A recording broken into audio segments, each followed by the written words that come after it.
দেশের বাজারে দাম নিয়ন্ত্রণে দীর্ঘ 8.5 মাস বন্ধ থাকার পর দিনাজপুরের হিলি স্থলবন্দর দিয়ে ভারত থেকে পুনরায় কাঁচামরিচ আমদানি শুরু হয়েছে। সোমবার বিকেল 3:30টায় ভারতের কাটিহার থেকে 21 টন কাঁচামরিচ বোঝাই 3টি ট্রাক দেশে প্রবেশের মধ্য দিয়ে এই আমদানি কার্যক্রম শুরু হয়। বাজারে কাঁচামরিচের দাম অস্বাভাবিকভাবে ঊর্ধ্বমুখী হয়ে ওঠায় পরিস্থিতি স্বাভাবিক করতে রবিবার এই আমদানির অনুমতি দেয় সরকার।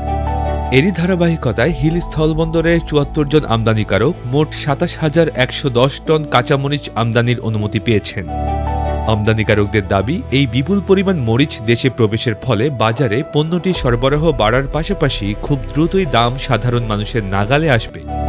উল্লেখ্য, এর আগে সর্বশেষ গত বছরের ২০ নভেম্বর এই বন্দর দিয়ে ভারত থেকে কাঁচামরিচ আমদানি করা হয়েছিল।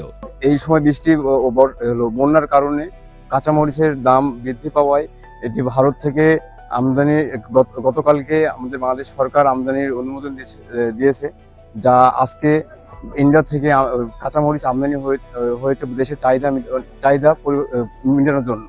আশা করতেছি দেশের বাজারে এই আমদানি করা মরিচ আসার কারণে দেশের বাজার স্থিতিশীল হবে এবং সাধারণ ভোক্তা যারা আছে তারা ন্যায্য মূল্যে মালটি ক্রয় করতে পারবে।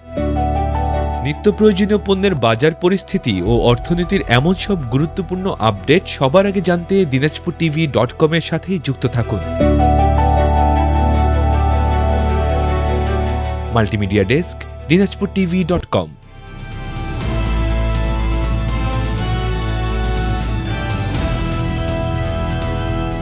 দিনাজপুর টিভি, মানুষের জীবনের কথা বলে।